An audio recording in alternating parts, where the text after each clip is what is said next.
Welcome to the Scars of Heart channel, and invite you to watch our new video featuring our original story. Oh, girls, I was so scared. So scared. I'd been told so many things, including that first labors can last for days, and that all the amateurs in the maternity hospital would definitely do something that would require lifelong treatment for the baby. But here, it was the opposite. The nurses were kind, the doctors were understanding, and the doctor who delivered me, I think, was actually more worried than me. Lera sat on her bed in the maternity ward and shared her impressions of her first labor with her neighbors. It had ended close to midnight, and now that the young mother had finally gotten enough sleep and woken up, her joy knew no bounds. There were two other women in the ward besides her. Natalia, an older woman, a little heavy, quiet, but listening to her new young neighbor with a smile. She had given birth to her third child 2 days earlier and nodded with a wise air, letting Lera express her emotions. Her second neighbor, Sonia, a little older than Lera herself, who was also having her first child, chimed in, and sometimes, if she had time, she interjected a few words into Lera's stream of delight. "And who's your doctor?" "I don't remember." Lera shook her head. Such a kind, thin woman, dark hair. Probably Terakova. Sonia glanced questioningly at the third neighbor.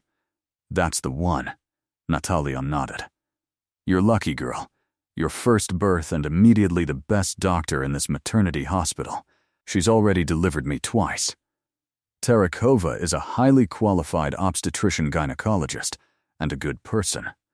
"Well, yes, I liked her right away too," Sonia agreed. "I also gave birth under her supervision." "So, mommies," an elderly nurse entered the room, wheeling 3 babies in a transparent box on a gurney.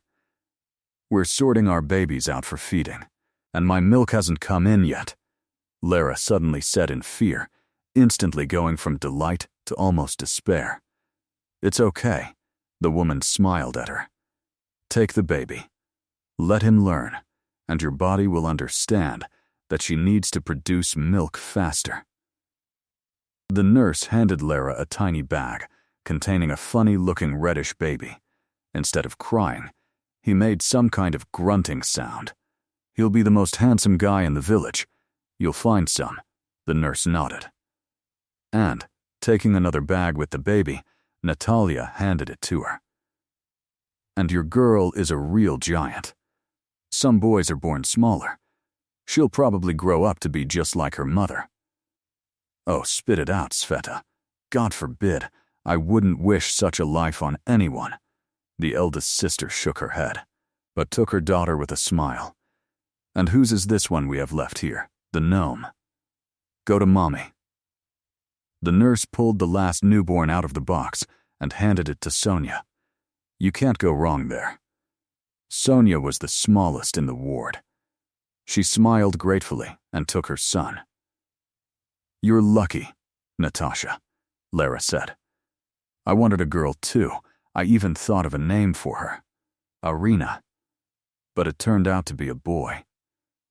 "As if you'd love him less," Natalia smiled at her.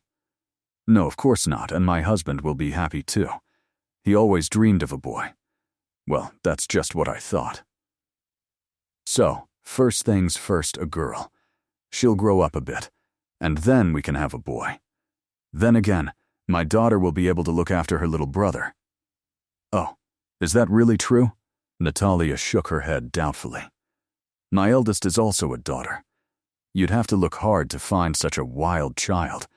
You can't trust her with cat food, let alone a little brother. She'll gobble it all up without a choke.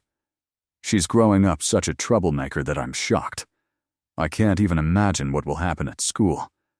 And how is your son?" "He's calm," Sonia asked. Natalia shrugged. "It's not clear yet.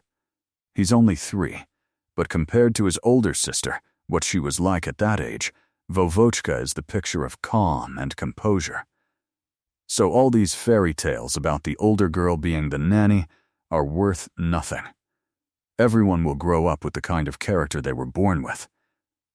But what about their upbringing? Lera looked at her incredulously. Ah. She waved her hand. Parenting can be slightly adjusted and guided, but it can't be fundamentally changed. A person's genetic makeup dictates how they will grow up. No, I don't believe that. I disagreed with that. Sonia, I think that if you put a little effort into raising someone, you can correct any genetics. Natalia chuckled. Try it. Maybe you'll succeed. Lera didn't argue, silently looking from one neighbor to the other, trying to figure out which point of view she held. But she didn't know the answer to that question. The girl hadn't even thought about it before. It's not that important. Misha and I are doing well. There are no alcoholics or crazy people in the family. And our son will be a very good boy, I'm sure. And Misha will take care of raising him. Dad will be a role model for his son. Have you thought of a name for the baby? Sonia asked Lera, finishing arguing with Natasha. No. The girl shook her head. My husband and I agreed that if it's a girl, I'll name it, and if it's a boy, he'll name it. Oh, watch out, friend. Don't miscalculate, otherwise you'll end up with something like Nicodim or Prokopi. Natalia laughed. Such bizarre names are in fashion now. Lera smiled. I'm sure not. Misha was choosing between Maxim and Ilya and said, I'll just look at the baby, and I'll immediately know what his name is. What will you call him until he's discharged? Sonia asked in surprise. I've already started calling mine Danechka. Daniil, Lera clarified. Almost, Daniel. A very beautiful name. And his patronymic? Daniel Natanovich. Just like some kind of artist, the girl marveled. Lera was the last of the three to be discharged from the maternity hospital. By then, she already had other roommates, but she had barely had time to talk to them before her husband arrived with flowers and balloons. Everything at home was prepared for the arrival of their long-awaited son. In addition to what had been done and bought during Lera's pregnancy, the renovations, the crib, the strollers, and other necessary things, Misha ceremoniously presented his wife with a beautiful diamond ring and a baby monitor. This is so you can always hear when your son wakes up and be at peace, instead of rushing around every 5 minutes, peering into the bedroom. Lera was pleased not so much by the gifts as by her husband's attention and thoughtfulness. After his wife returned from the hospital with their newborn son, Misha became frantic with activity. He ran to the stores and the pharmacy several times a day to buy more of what they had been looking for. They didn't think about it in advance. He went up to the neighbors to ask them to be quieter so that Lera could get some sleep. He also went to the civil registry office to pick up the birth certificate himself literally the next day. Here is our son's first document. He solemnly handed Lera the documents when he returned. The girl opened them and read them. Oleg Mikhailovich Skvortsov. Oleg. She was amazed. But you said we'd name him Ilya or Maxim. Yes, that was true. Her husband nodded. But our little son doesn't look like either one. As soon as I saw him, I knew it was Oleg. Don't you like it? He asked sadly. Oh, what are you saying? It's a very nice name. Oleg, Oleska, Oleshenka. Lera repeated the name in different ways, and with each pronunciation, she came to the conclusion that it really did suit their son very well. And Misha is great. He thought of everything perfectly. Oleg Mikhailovich, she finally nodded in agreement. Her husband, who had been tensely awaiting her verdict, breathed a sigh of relief. Sounds good. Lera confirmed her opinion. And I was in the ward with a girl named Sonia. She also has a son, born a day before ours. So, he's Daniel Natanovich. Can you imagine? It seems to me very unusual. Why not? Perhaps such names are common in her family, Misha objected. You remember, even the writer Daniel Defoe was like that. He wrote Robinson Crusoe. I remember, of course, it just seems a bit unusual for us. However, Nowadays, children are named differently, and Daniele really does sound beautiful. It's just that Daniel Mikhailovich would be somehow strange, and Anatovich goes well together. By the way, Sonia and I exchanged phone numbers. She lives not far from here. We agreed that we would walk together with the children in the park. Okay, darling, Misha nodded. Just please don't be upset if she refuses. Otherwise, you're counting on it, and she might have completely different plans after returning home. And I don't plan to. After all, we only talked for a few days. Maybe she's already forgotten about my existence. Oleg, Oleska, I like you. If it weren't for family traditions, I probably wouldn't mind if my son had that name. Sonia and Lera were strolling along the park's alleys, lined with mighty oaks and graceful lindens. A little further away, a mixed forest began. It already contained pine and spruce trees interspersed with birches and aspens. However, it was the large deciduous trees that provided shade along the alley. You shouldn't be upset about your family traditions. Lera, thinking that Sonia might be upset about her son's name, decided to reassure her. Daniel Natanovich sounds simply wonderful. I wouldn't be surprised if your son becomes a famous musician or a celebrated actor in the future. They spoke on the phone a month after he was discharged from the hospital. It was the height of summer, and the city apartments were stuffy, but the doctors were categorically against the parents taking their babies out of town. You can go out for the day, they said at regular appointments, but they had to be back by evening. Who knows what we might have missed at a child's age, or what the baby might catch. His immune system is still weak. Medical care needs to be available at any time. But how can she go out of town during the day if Misha is working? Lera had no choice but to stay home with Oleg, walking in the park. However, walking alone while the baby was sleeping was unbearably boring. That's when Lera remembered her friend from the maternity hospital. Sonia was delighted to receive her call, and Sonia happily agreed to join them on their walks. They had much more fun together. They discussed how the little ones were growing, what was going on at home, what delicious cottage cheese was at the dairy kitchen, and many other motherly problems they had no one to share with but each other. So, shall we meet on Monday, as usual? At the end of the walk, Lera asked the usual parting question. I don't know yet. Let's call each other, Sonia shrugged. Nathan said his parents might come, but I forgot when. That was all I needed to be completely happy. I just needed to manage the building, and then there were the relatives.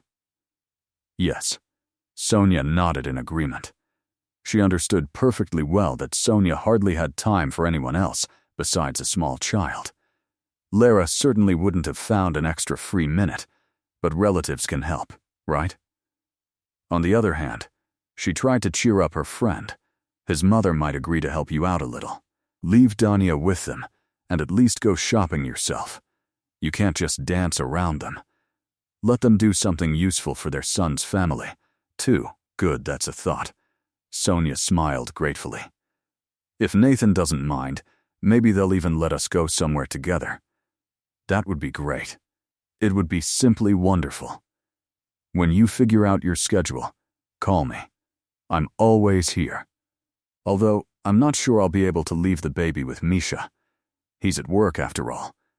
But what if it works out? Thank you. The girls hugged goodbye and went home. I'll be late tonight. Misha came home from the dairy, unloaded the groceries on the table, and started getting ready for work while Lera fed her son. Yeah, what's wrong?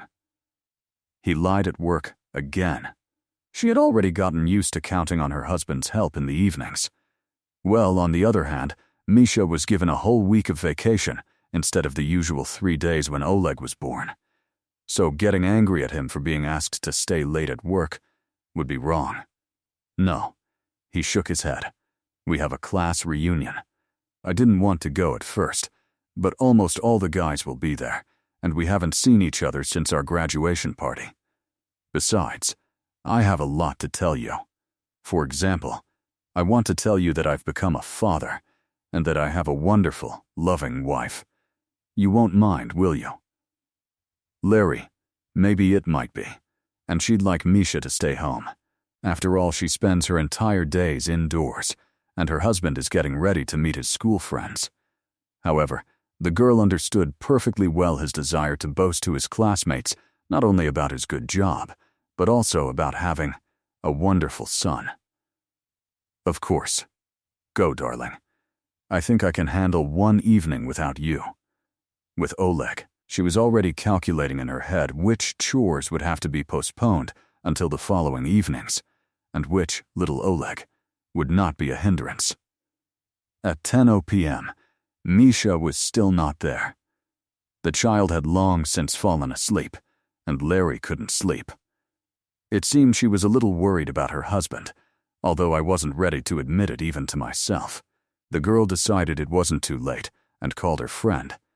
But Sonia didn't answer, and 20 minutes later she sent a message on Messenger. I can't talk. If it's not urgent, then let's discuss it tomorrow. Okay. Lera felt incredibly awkward. She immediately remembered that Sonia's in-laws were visiting. Maybe her friend was with her husband right now, and here she was with her call because she was bored, you see. Lera didn't even answer, deciding that her new text would only distract Sonia from her rest. Eventually, Lera started watching some stupid TV series and, before she knew it, fell asleep. She woke up after midnight, looked around in surprise, realized Misha still hadn't arrived, and became seriously worried. "Where are you?" she wrote, deciding it was unlikely the class reunion had lasted that late. The message wasn't delivered, and it just sat there on the screen with a single checkmark. Claire tried to calm down and went to bed. She expected to toss and turn, worrying about her husband, but it seemed her body was just waiting to settle into a horizontal position. She fell asleep almost instantly. Oleg woke up and started whining, as always early, somewhere around 6 am.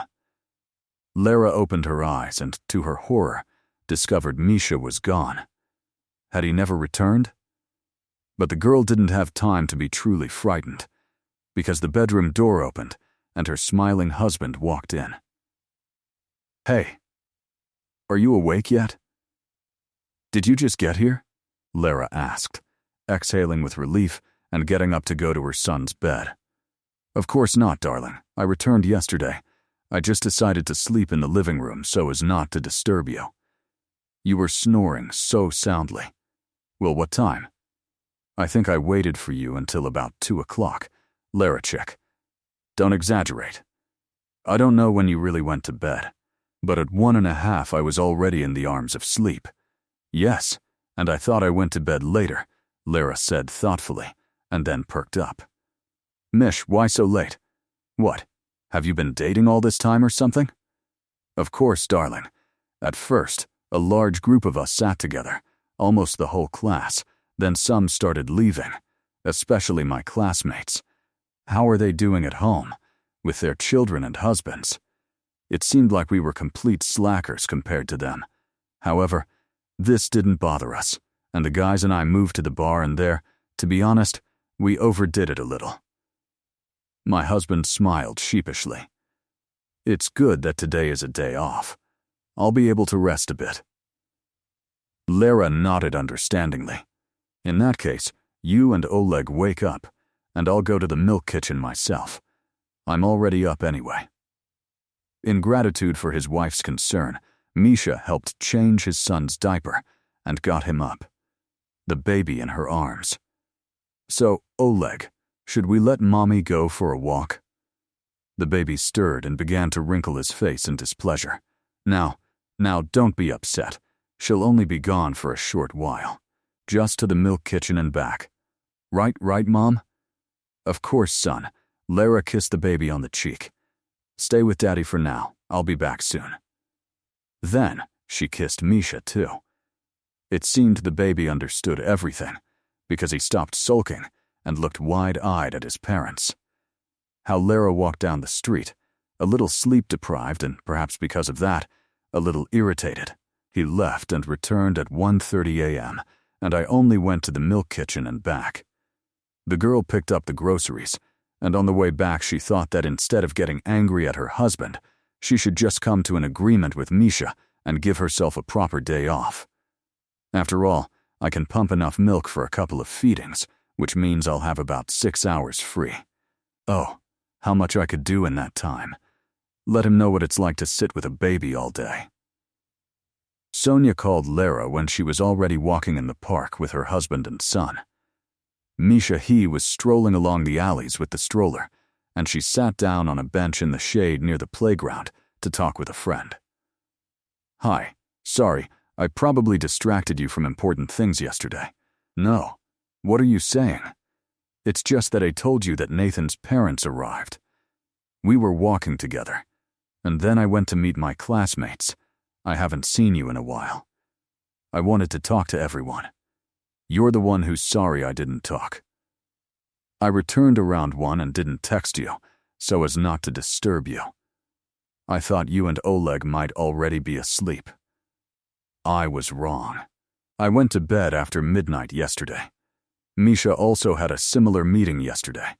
True, I didn't wait for him and fell asleep, and this morning I also ran to the dairy shop. However, I think my husband feels guilty, and that's why he's now out for a walk with the baby, and I sat down to rest." "That's right. I also hope that I'll be able to carve out another piece of free life for myself." The next time the friends called each other was about 10 days later. Lera was busy with Oleshka's latest medical checkup. She simply had no time to go out, and Sonia was the first one to call. Lera knew this and didn't hold it against her friend. Now Lera was telling me that 2 pediatricians had changed at the children's clinic, including one in their area, and how the new doctor had almost forced their son to go through all the tests all over again. "Keep that in mind when you go. Your due date is approaching too," she warned her friend. "I don't know when that will be," Sonia responded somewhat frivolously to the new information. "My dream has come true. Daniel's parents took him and left. Can you imagine? They're giving me a chance to rest. Wait, what about feeding him? How will Danya eat without you? That hasn't been a problem for a long time. My milk has completely dried up, so he'll be formula fed. I gave them cans of formula and instructions. It's okay. Adults can handle it.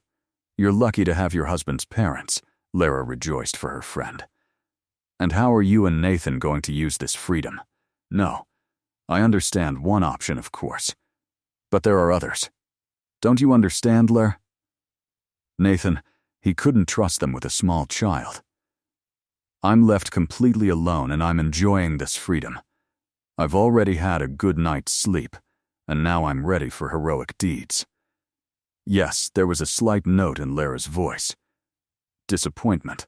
"And I was thinking of inviting you for a walk in the park. No, my friend. I'll take everything I have from my freedom." "Okay, I'm very happy for you." Lera wasn't being disingenuous about this. She even envied Sonia a little. She would also like a couple of days of such a vacation.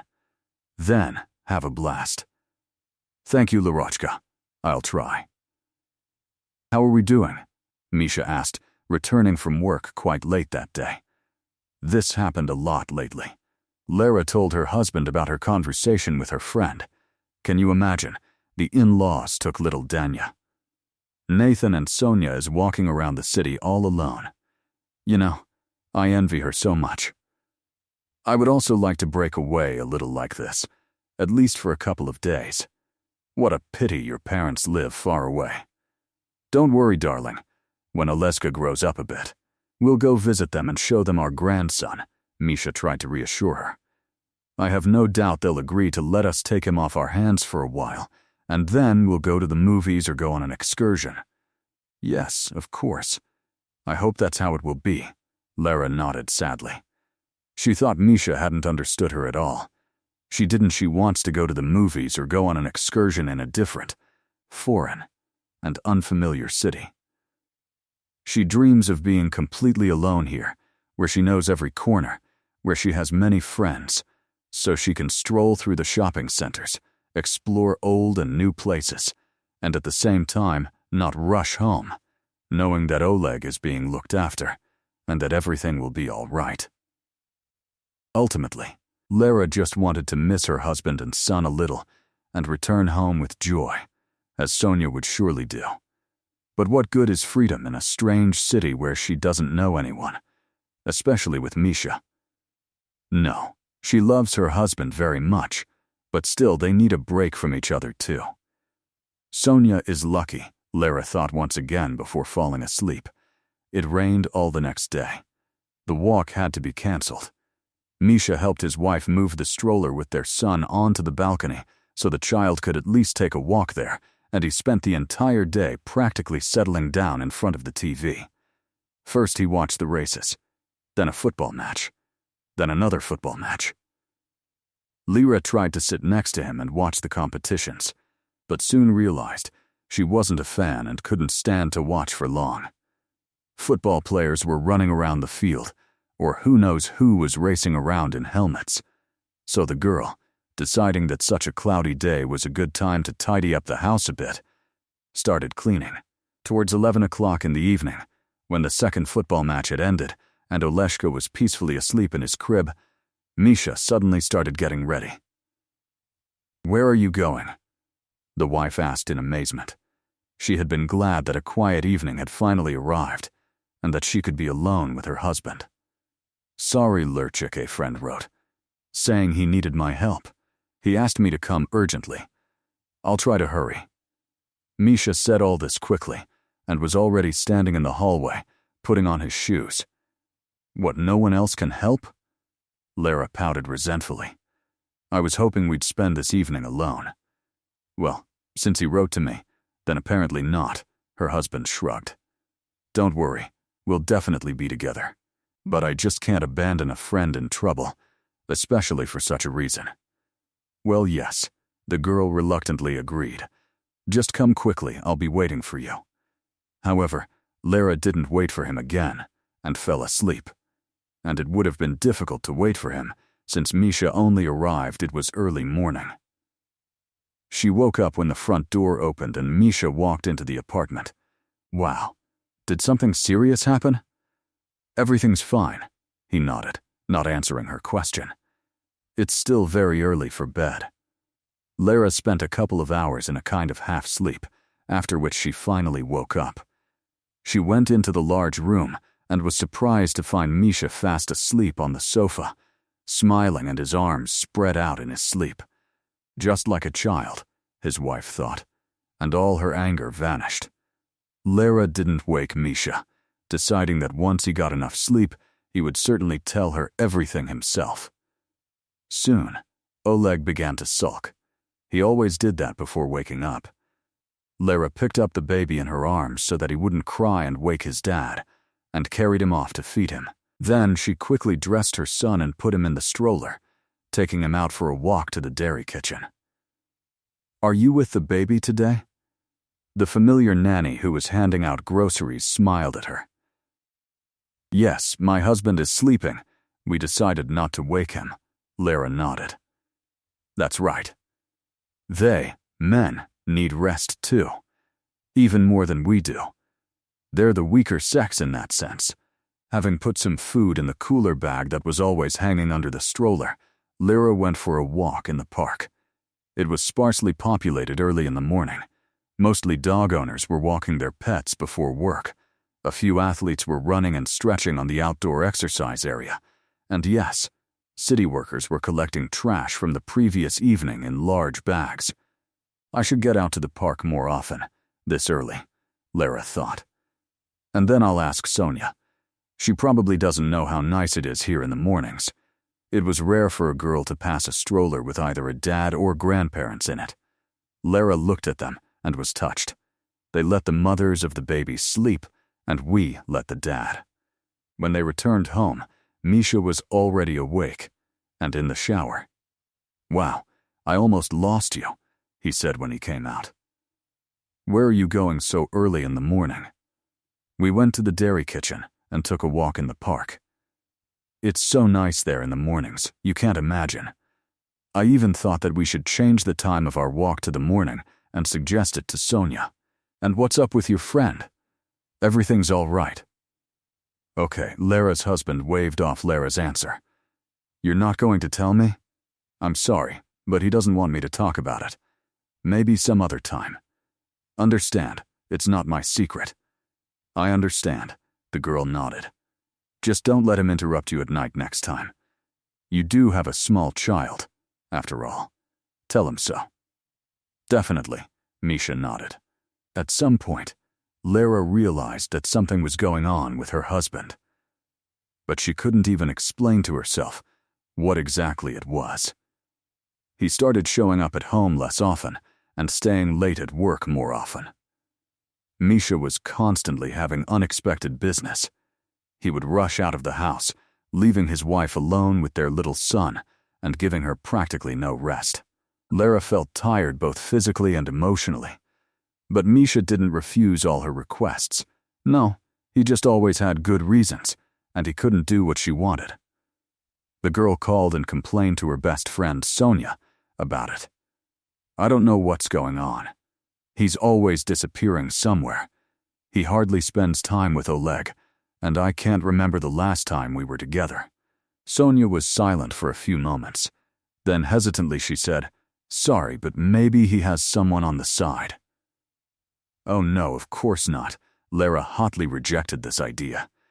He loves Oleg and me very much, but he always finds some kind of excuse. Maybe he's sick and afraid to tell me about it. That's also possible, her friend agreed. Talk to him frankly, he'll probably admit it. You're probably right. We need to talk to him and discuss everything. I'm fine, Misha said, engrossed in the football match on the TV screen in response to Lera's concern. What makes you think that? It's just that you hardly communicate with either me or your son. We haven't gone for walks together for a long time. And when was the last time he showed attention to me? Misha nodded, not taking his eyes off the screen. And now you're not listening to me either, Lera said as a parting shot, just to see his reaction. And she saw him nod again. Then she took the remote and turned off the TV. What are you doing? Misha reared up. The last minutes of the match. Come on, turn it back on quickly. Not until you talk to me, he said negatively. Lera shook her head. And don't yell, you'll wake Oleg. Oh, that's how it is, her husband said angrily, jumping up from the couch and immediately getting dressed, leaving the apartment, slamming the door. She sank heavily into his place and felt tears streaming down her cheeks. She had never seen Misha like this before, but she clearly understood that it had nothing to do with football. The radio didn't pick up the sound of her son tossing and turning in bed. Lera sobbed, wiped her face with her hand, and went into the bedroom to check if Oleg had woken up from the loud knocking. Sonia, with whom Lera wanted to share her worries, tell him about her husband's actions, and ask if she had done something wrong, didn't answer her call or text. The girl realized she would have to deal with the problem alone. Misha appeared the next morning looking guilty. Forgive me, Liris. I didn't mean to. I don't know what's wrong with me. Lera, though angry, couldn't stay mad at him anymore. She smiled. You scared me. Don't do that again. Okay, let me make you some coffee, and you can tell me everything. My husband drank his coffee with pleasure, but he couldn't say anything coherent before quickly running off to work. So quickly, in fact, that he forgot his phone at home, right on the shoe rack. Lera noticed his absent-mindedness around lunchtime when she returned from a walk with their son and placed the smartphone on the table so he would see it as soon as he returned. Oleg had been surprisingly quiet lately. He slept and ate a lot and was rarely fussy. Lera even had enough time to rest during the day. So today, after putting the baby down for another nap, she sat down on the sofa and turned on the TV. However, there was nothing interesting on it, and Lera's eye was drawn to her husband's phone. She picked it up and saw that it was on silent mode, as they always left their phones at night. Apparently, Misha had forgotten to take it off this morning. What if someone called him? Lera worried and turned on the phone. A message popped up on the lock screen, "Hello darling, today, as always."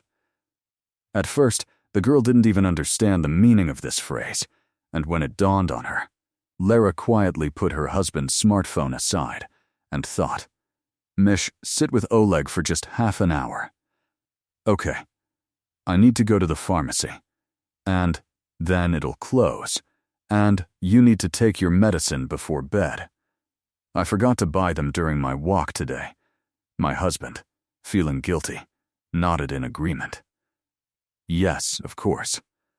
But you sit right here with him, okay? Oleshka really doesn't like it when no one is around." "Yes, of course, Liris, don't worry." The girl went out into the hallway, pretended to get dressed, and shouting loudly, I left, demonstratively slamming the door.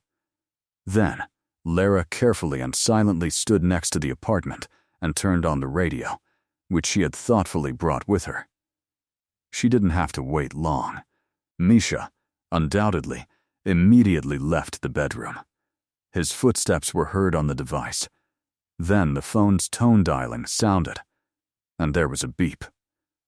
Finally, the phone was picked up. A female voice on her husband's smartphone squealed joyfully. "Misha. My darling. Why did you take so long?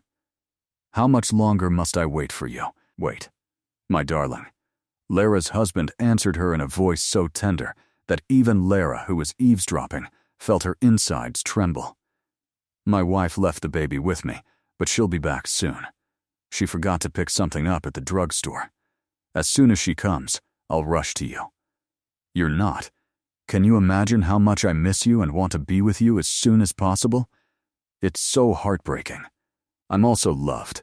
I really miss my sweet little bear, Kasalopi, and I miss my kitty, with whom it's so sweet to fall asleep." Lera listened to all these confessions and tried not to scream in despair. Now it became clear to her what exactly had been happening to Misha lately. It turns out he had another woman. But how long ago and why did he betray her and Oleg and find himself an affair elsewhere? At first, Lera wanted to burst into the apartment and cause a scene. Then she thought that this would scare her son and decided to act differently. "Are you going somewhere again at night?" she asked, returning as if from the pharmacy and throwing a blister pack of medicine she had prepared in advance on the table. "Well, yeah, Semyonok can't figure out the alarm. The facility isn't being guarded. It's late. He can't spend the night there." "Oh, I see." Lera drawled, feigning trust, though inside she was seething with anger. "Then let him wait a little longer until we put Oleg to bed. You never know. Maybe he'll figure it out himself. He'll manage." "That's unlikely." The husband shook his head, but didn't argue, instead quickly typing something on his phone. "I'll let you know I'll be a little later so you don't have to wait in vain," he explained to Lera. She agreed. Let him know. After Oleshka, having eaten his fill, was snoring comfortably in bed, Misha went to get dressed. Already in the hallway, Lera came closer and rose on tiptoe, hugging him around the neck. She always did this before her husband left, to kiss Misha on the cheek. But instead of the traditional goodbye, Lera whispered in his ear as tenderly and affectionately as possible. "So who is she?" "Who?" The husband shuddered, pulled away, and looked at her in surprise. The girl immediately loosened her embrace and spoke rather sharply. "So, who calls you a clumsy bear? It's time for you to listen to me." "Okay, so that's it. I'm warning you, if you leave now, there will be no way back to me and my son. Understood? Your Semyonok dealt with the alarm long ago, but the kitty, it seems, can't live without you. Yes, Prince, you're in such a hurry that you're shaking all over." The man froze, and after a few moments, he came to his senses and grinned.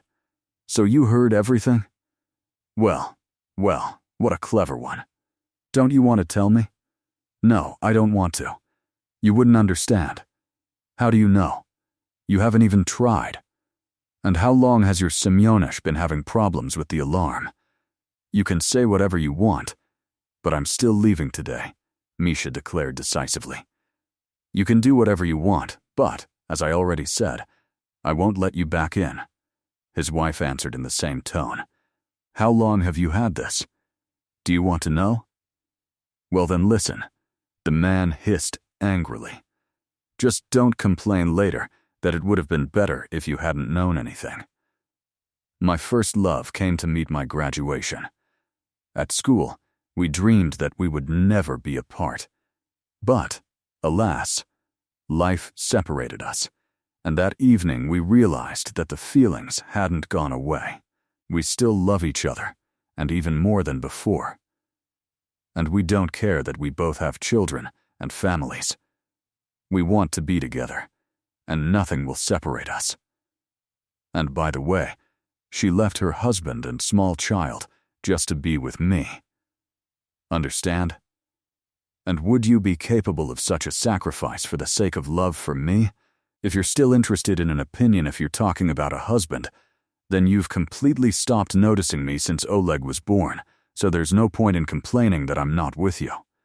Look in the mirror before you make any claims against me. And by the way, I'd advise you to look in it more often.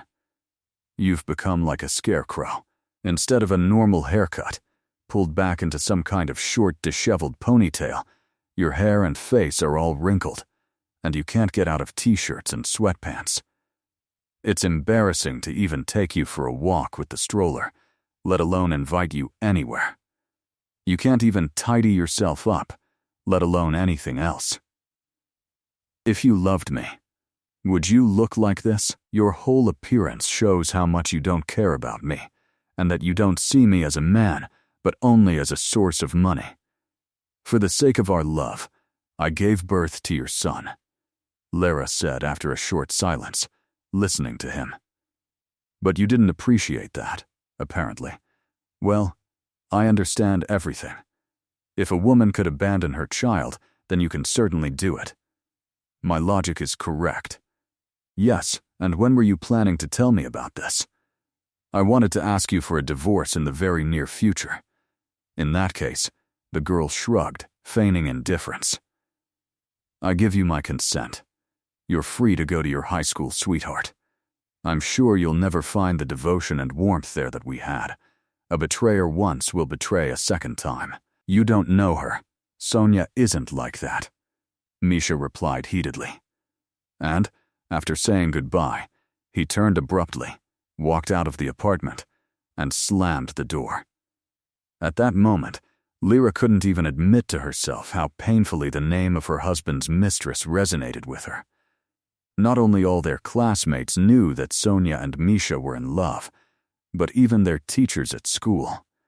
In high school, they even stopped teasing them about being engaged, as there was nothing offensive about it.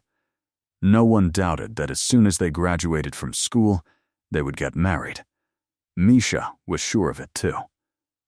Let's run away somewhere, Sonia whispered when she invited him to the white dance at prom. What are you talking about? It's prom. It happens once in a lifetime, Misha was surprised. Don't you like it? This is our last evening together. She looked sadly at him. Eyes, the girl said. Her dance partner stopped in surprise. How so? Why? Because tomorrow I'll be engaged to someone else, and in a couple of months I'll marry him. Misha decided he'd misheard. Married? How so? You've fallen out of love with me. For whom? For what? So many questions were spinning in his head, but he was too shocked by Sonia's confession to utter a word. You still won't say anything. Who is he? The guy squeezed out. Nathan. His name is Nathan. He's older than us, and he treats me very well. I thought that in order to get married, you have to love your own. Misha couldn't find the words. Sonia understood and shook her head. It's a nice condition, but not a necessary one. What about me? Didn't we want to get married? The girl smiled and looked around the dance hall, where her classmates, the prom organizers, and some teachers and parents were present. That's what they all thought. But remember, Have we ever talked about marriage? No, the young man squeezed out, realizing that Sonia was right. And do you know why? Because my parents would never agreed for me to marry you. You are not one of us. Moreover, they have long promised their friends that I would marry their son. It is not customary for us to create families with representatives of other nationalities, so I am marrying Nathan. But you don't love him, Misha objected indignantly. So what? The girl shrugged. But he will be a good and devoted husband to me. Me too. Maybe, but you can't know that for sure. And what can you know about him? Of course, he has a 1,000-year history of his and my ancestors behind him. It is unlikely that he will want to disgrace them. And then I will see what a good husband and father he is, and I will reciprocate his feelings. And if not, then we will live like this. He loves me, but I don't love him. But we will have a strong family. Sonia, listen to yourself. You speak as if we are in the 19th century, and we have no choice or right to our own decisions. And we don't have them even in 21, the girl smiled sadly. You'll be unhappy with him, won't you? Who told you that? Nathan is a very good and caring person. Besides, he's older and has seen and knows more. His family is well off, and they will help us in any situation. And, by the way, Nathan knows that I don't love him, but only have sympathy and friendly feelings. But this does not prevent us from remaining on good terms. Misha realized that his girlfriend had already made up her mind and was simply putting him before the fact with this conversation. Then, why are you telling me this only now? He asked, the question that had been tormenting him. Am I right in understanding that you found out about your upcoming marriage not yesterday? I was afraid that you would leave me right away, she answered sincerely. And I so wanted to take every last drop from our great love. So, how about running away? The young man shook his head. No, you're someone else's fiancé now, not my girlfriend. I'll stay here. For some reason, that's what I thought. Sonia pulled away from him and, turning sharply, walked to the chairs where her classmates were sitting. Misha was shocked and spent the rest of the evening sitting, thoughtfully watching Sonia chat happily with her school friends, discussing the teachers they were leaving and planning where and what they would study to be. The girl didn't mention a word about breaking up with Misha and planning to marry someone else, as if it was so insignificant as to be unworthy of attention. And to the occasional question, she answered evasively, "Life will tell." Sonia was right. Misha never saw her again. He moved to a new neighborhood, but for a while he kept her number in his contacts. Sometimes, during particularly sad or difficult moments, he even tried to call or text, but they invariably went unanswered. Then the turmoil of life overwhelmed the young man. He hid the pain of his unhappy high school crush in the deepest corner of his heart and began to build his new life. When he met Lera, Misha initially decided to simply court the pretty young woman who acted so sincerely. She often shared her experiences, was spontaneous with his friends, and never even hinted at moving in together. Misha took a closer look and realized that Lera wouldn't betray him, wouldn't say, unlike Sonia, that they were of different blood, and would discuss all problems right away, rather than wait until the last minute. When he was convinced he was right, he proposed. It took her completely by surprise. She asked for time to think, and on their next date she asked, "You asked me a question last time. I wanted to know if you still needed an answer, or if it was no longer relevant." Of course, Misha smiled, although his heart sank with foreboding. Then, "I agree," Lera said casually, looking at him from under her brows. Really, he doubted, not expecting such a lack of emotion. In films and videos he had seen girls cry or laugh with happiness, sometimes do strange things. But it always happens very emotionally. Lera, however, seemed to behave completely calmly. From her tone, one could think that they were casually talking about which cafe to stop at for dinner tonight. Yes, the girl nodded firmly. Or did you expect a different answer? The way you said it bothers me, he admitted. It's like you decided how many apples to take. I need a kilogram. I agree. How would you like to hear my agreement? I don't know, the young man shrugged. He shrugged. When I proposed, I saw it differently. Then let's try again. Lera smiled with the corners of her lips, then suddenly threw her arms around his neck and shouted, "Yes, of course, I agree." That's much better, Misha laughed, realizing that Lera had staged this performance especially for him.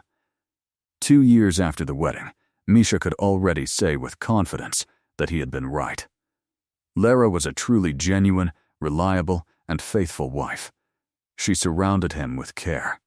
She worried when he was sick, shared her problems with him, and they always tried to do everything together, be it a vacation, renovating the apartment, or visiting guests.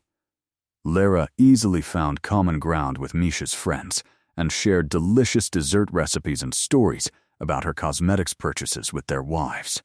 Misha was sure that Lera would never say anything unnecessary to strangers, but she would always praise him and tell him what a great guy he was.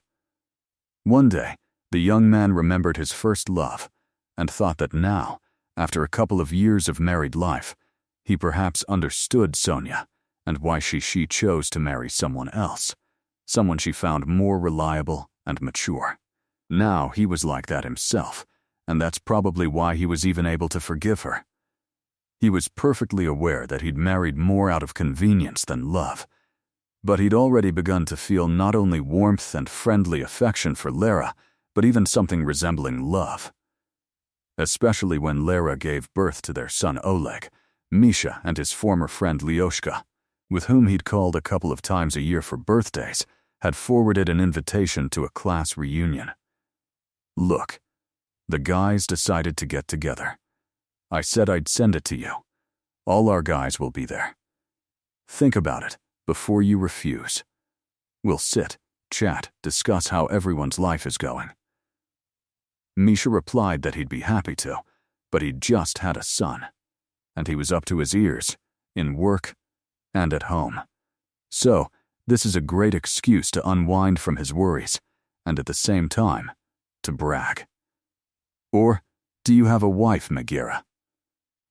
Misha was offended on Lera's behalf and replied that no, his wife understood everything perfectly. He would discuss it at home and then give a final answer. But he didn't tell Lera about his doubts. The young man thought that one evening wouldn't change anything. After all, he was working late, and Lera always understood that.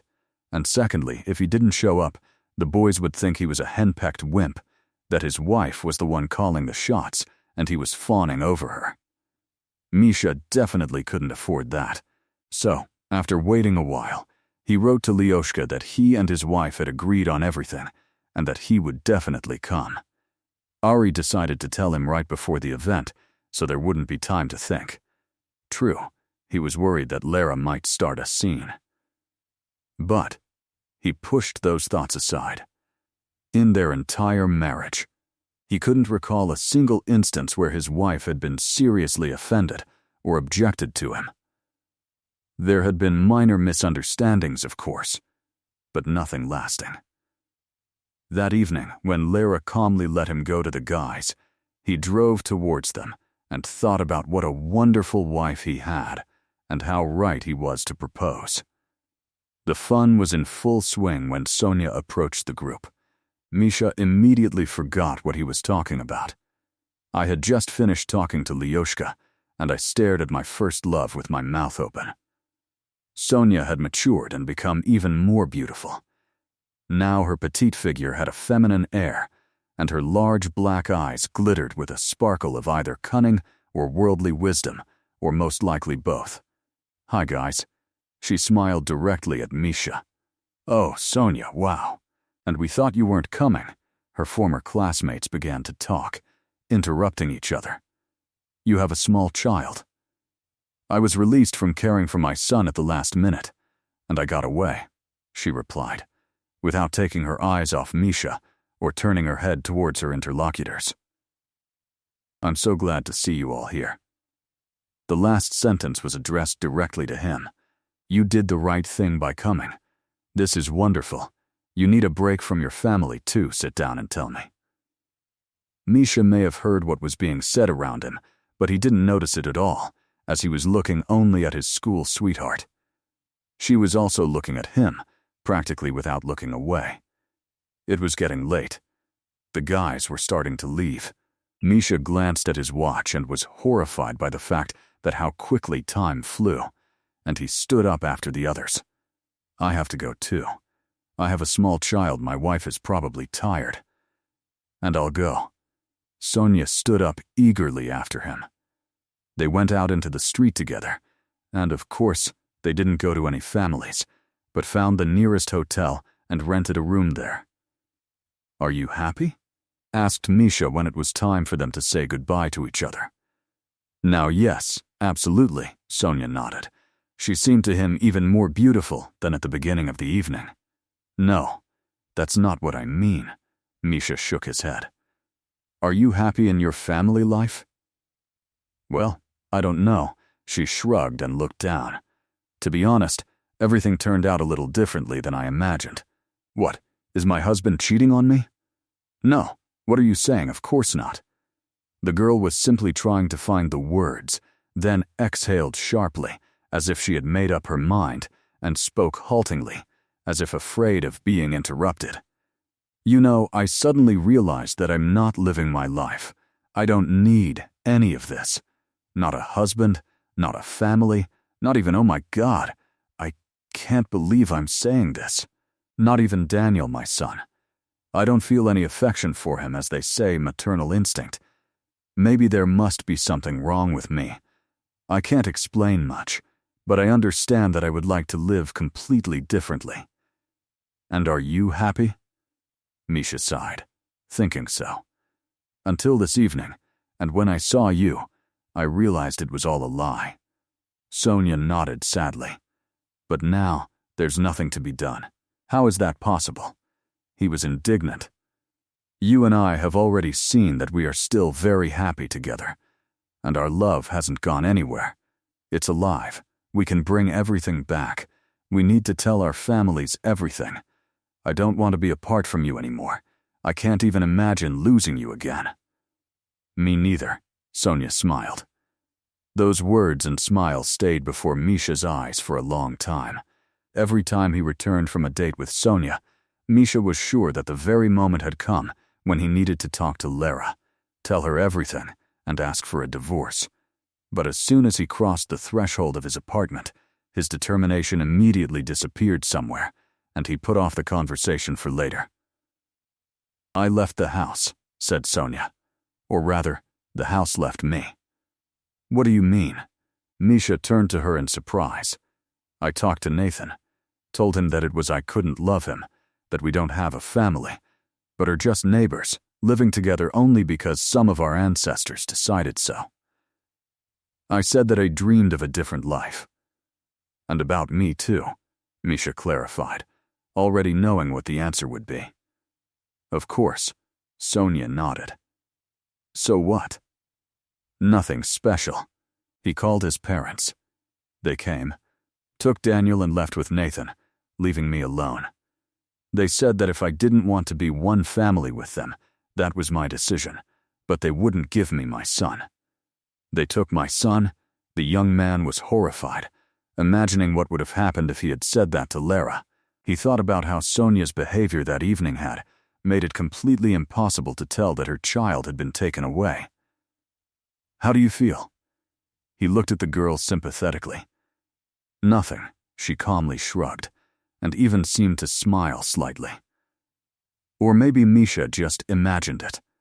Absolutely nothing, even a kind of relief, as if a great burden had been lifted from my shoulders. But now, I'm free. After the date, Misha drove home and thought about how calmly Sonia had told him about her husband and son's departure. If she could, if he were to give up everything for him, Then Misha had to take his step too. It was his turn to talk to his wife. But, returning to his family, he suddenly thought, why? I can continue to live like this. Go to Sonia's home, and not to a hotel. Now she can see me whenever she wants, and then go back to Lera. My Oleg is growing up here, and there will be no need to waste anyone's nerves. But it was then that his wife found out that he had a mistress. Misha had no choice but to tell her the truth, and in order to somehow justify his actions, accuse Lera of being to blame for his infidelity. Misha went to work in a depressed state. Sonia had been throwing a scandal at him since the morning. Lately, such hysterics had been happening more and more often. Misha even thought that perhaps Sonia should see a doctor. Maybe the problem lay not in her character, but in her health, but he was afraid to voice his thought, so as not to run into another showdown. This time, the girl was unhappy that he was again late at work the day before. You were drinking again with your Semyonich? How much? Can I? I understand your ex-wife perfectly now. Misha looked at Sonia in bewilderment. He'd returned yesterday sober as a judge, and he and Semyonich had been working until late at night sorting out yet another delivery they hadn't made on time. And what do you understand? You'll hang out anywhere just to avoid coming back to me? The rented apartment they'd found almost as soon as they started living together was gradually turning from a love nest into a drama theater stage. Misha snapped out of his reverie, honking the car horn and slamming it on the right front door. Damn, the last thing I need is an accident, he cursed and got out of the car to see what was going on. What are you, a man? The driver of a rather battered foreign car rushed at him. Have you ever tried looking at a traffic light? Or are you colorblind? Only then did Misha realize that he had completely automatically driven through a red light and hadn't even noticed it. Reliving the events of that morning. Yes, your license is expired. The traffic police officer who arrived on the scene an hour and a half later looked at Misha. What are you doing? Inattentive? Your license wasn't renewed. Didn't you see the red light? Sorry, Misha shrugged, lost in thought. Apparently you were deep in thought. The lieutenant chuckled. I wrote up a ticket and called a tow truck to take Misha's car to the impound lot. I can't leave it on the roadway. I don't have the right to let you drive it either. I certainly won't get in myself, he explained the call. There's no other way. When you find someone to drive your car, come to the impound lot with the driver. Misha remembered that he had planned to take Sonia to the store over the weekend and thought that another showdown or a huge scandal awaited him that evening. However, returning home after work, somewhat tired after the ordeal with the car, he froze in surprise, realizing that no one was in the apartment. Looking closely, Misha discovered that along with Sonia, her things were gone too. There was a note on the table. I made a huge mistake when I chose you. You couldn't give me what I so dreamed of. I hope we never see each other again. Nathan forgave me, and I really miss my son. That very note about his son stirred Misha's memory of Oleshka, whom he'd tried so hard to forget all the time he'd lived with Sonia. The thought of the child became an obsession. He thought up all sorts of ways to see Oleshka. Shouldn't he go to Lera's? But she'd said she wouldn't let him back, so he had to make her think their meeting was a coincidence. And so one weekend, unable to bear the loneliness, Misha wandered aimlessly around the city. The Goswami led him to the very park, where he and Lera had once walked with their sleeping son in the stroller. What if we meet here? A thought flashed through Misha's mind. At first, he seemed reluctant, as if trying to talk himself out of it, but then he walked faster and faster toward the playground. Oleshka, Oleshka, don't go up the slide first, let the girl go. Lera walked up to her 2-year-old son, gently held him, and then allowed him to climb onto the small platform at the top of the slide. Oleg, sitting on his bottom, laughed and slid down. Strong, sturdy male arms caught him there and tossed him high into the air. Then again, and again. The little boy laughed with delight and wrapped his arms around the man's neck. Well, Lera approached them, smiling. Have you had enough fun? Let's go home. Let's go, Oleg nodded. The man tried to put him down. No, I want to be on Daddy's neck. The little boy stamped his feet. Okay, Lera nodded. Let Daddy carry you. The man easily sat the child on the back of his neck. The three of them headed toward the park exit. Misha, who had been watching this scene from a bench located behind the fence of the playground, stood up and, lowering his head, walked away.